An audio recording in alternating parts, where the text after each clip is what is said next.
আসসালামু আলাইকুম সুপ্রিয় সপ্তম শ্রেণীর শিক্ষার্থী।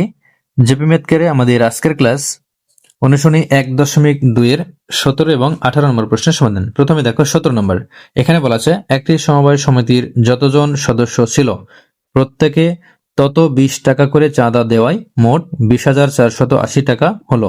ওই সমিতির সদস্য সংখ্যা নির্ণয় করো। এর মানে হচ্ছে একটা সমিতিতে যতজন সদস্য আছে প্রত্যেকে তত 20, অর্থাৎ যদি 10 জন থাকে তাহলে তত 20 বলতে 10 গুণ 20 তাহলে 200 টাকা, যদি থাকে 20 জন তাহলে 20 গুণ 20 400 টাকা। এইভাবে চাঁদা দেওয়ার কারণে মোট টাকা উঠেছে 20,480 টাকা। তাহলে আমরা এখানে দেখো, এখানে শুরুতে আমরা লিখব যে মনে করি সমিতির সদস্য সংখ্যা সমান এক্স জন। তাহলে এক্স জন সদস্য আমরা ধরে নিলাম, যেহেতু আমাদের জানা নাই। তাহলে প্রত্যেকের চাঁদার পরিমাণ, তাহলে এখানে তত 20 বলতে এক্স জন, তাহলে এক্স 20, তাহলে এক্স গুণ 20 টাকা বা 20x টাকা। এখন আমরা টোটাল টাকাটা আমরা কিভাবে পাই, যে মোট সদস্য সংখ্যার সাথে আমরা কিন্তু প্রত্যেকের টাকার পরিমাণকে গুণ দিলেই কিন্তু আমরা টোটাল টাকাটা পেয়ে যাই। তাহলে আমরা এই জন্য লিখবো প্রশ্ন মতে, তাহলে এখানে আমরা লিখবো যে 20x গুণ, এটা হচ্ছে প্রত্যেকের চাঁদার পরিমাণ, আর চাঁদা যতজনের দেশে এটা হচ্ছে x জন, সমান টোটাল টাকা হচ্ছে 20,480 টাকা। তাহলে বা এখানে 20x এর সাথে x যদি গুণ করা হয় তাহলে এখানে হবে 20x স্কোয়ার সমান এখানে 20,480, বা এখানে এক্স স্কোয়ার সমান, তাহলে এক্স স্কোয়ার সমান হবে কি 20,480 ভাগ, এখানে 20 ছিল গুণ বাম পাশে, ডান পাশে আসলে হবে ভাগ। তাহলে এখানে শূন্য শূন্য কাটতে পারি। এবার আমরা এখানে থাকবে 2048, তাহলে 2048 কে আমরা 2 দ্বারা ভাগ করলে এখানে পাবো, দেখো এক্স স্কোয়ার সমান এটাকে ভাগ করলে 1024 হবে, 1024, 1024। আমরা এটাকে 2048 কে 2 দ্বারা ভাগ করলাম, তাহলে 1024। তাহলে বা এক্স স্কোয়ার সমান এক্স, শুধু এক্স সমান, আমরা এখানে স্কোয়ার দেবো না কারণ এক্স এর মান আমরা বের করবো। তাহলে বাম পাশে স্কোয়ার, ডান পাশে গেলে হয় রুট ওভার। তাহলে এখানে আমরা রুট করবো 1024-এর উপর। আমরা 1024-কে যদি রুট করি তাহলে আমরা এখান থেকে পাবো, দেখো এক্স সমান এখানে আসবে রুট ওভার 1024, তাহলে সমান 32। তাহলে এক্স এর মান হচ্ছে 32। সুতরাং আমরা এখানে বলা আছে যে সমিতির সদস্য সংখ্যা নির্ণয় করো। তাহলে এখানে সমিতির সদস্য সংখ্যা, সুতরাং সমিতির সদস্য সংখ্যা সমান 32 জন। এটা হচ্ছে অ্যান্সার। এখন 18 নম্বর দেখো, 18 নম্বর বলা আছে যে কোনো বাগানে 1800টি চারা গাছ লাগানো বর্গাকারে লাগাতে গিয়ে 36টি চারা গাছ বা 36টি চারা বেশি হলো।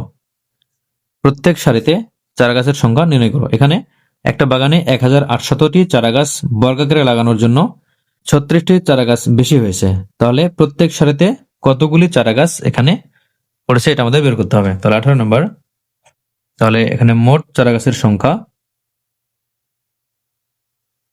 মোট চারা গাছ সমান 1800। তাহলে এখানে অবশিষ্ট আছে, অবশিষ্ট চারা গাছ সমান 36। তাহলে এখন এখানে আমরা লিখবো যে চারা গাছ লাগানো হয়েছে,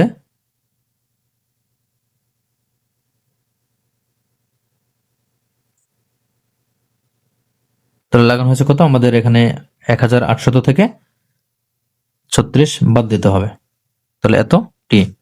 তাহলে এখানে বিয়োগ করলে হবে, এখানে দেখো 4, এখানে 6, 7, 1, 1764টি চারা গাছ কিন্তু লাগানো হয়েছে। তাহলে এই চারা গাছটিকে আমাদের কি করতে হবে, বর্গাকারে এর সংখ্যা কত সেটা আমাদের বের করতে হবে। তাহলে এর বর্গমূল আমরা বের করব।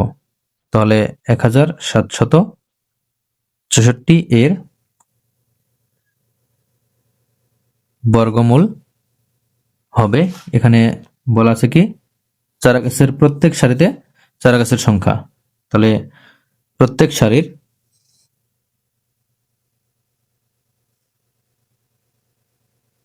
চারা গাছের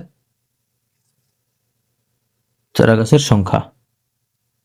তাহলে আমরা এখানে এর বর্গমূল নির্ণয় করব। তাহলে এখানে দেখো 1764 এর বর্গমূল। তাহলে এখানে 2টি জোড়া রয়েছে, এখানে 17 এর কাছাকাছি পূর্ণবর্গ সংখ্যা হচ্ছে 16। তাহলে 16 হচ্ছে 4কে বর্গ করলে হয় 16। তাহলে এখানে বিয়োগ করলে হবে 1, আর এখানে 64 নেমে আসবে। তাহলে এখানে 4কে ডাবল করলে এখানে হবে 8। তাহলে 8 এর পর আমরা যে সংখ্যা নেব সেই সংখ্যা দ্বারা আবার গুণ করব সম্পূর্ণ সংখ্যাকে। তাহলে 8 এর পরে আমরা যদি 2 নেই, 8 2 গুণ 2 164, এটা কিন্তু মিলে গেছে 8 2। তাহলে এখানে আমরা দেব এখানে 2, এখানে 2। তাহলে 2 দেওয়ার ফলে আমরা এখানে পেয়েছি 164। তাহলে এখানে বিয়োগফল 0, অর্থাৎ এখানে প্রত্যেক সারিতে চারাগাছের সংখ্যা 42টি। সুতরাং প্রত্যেক সারির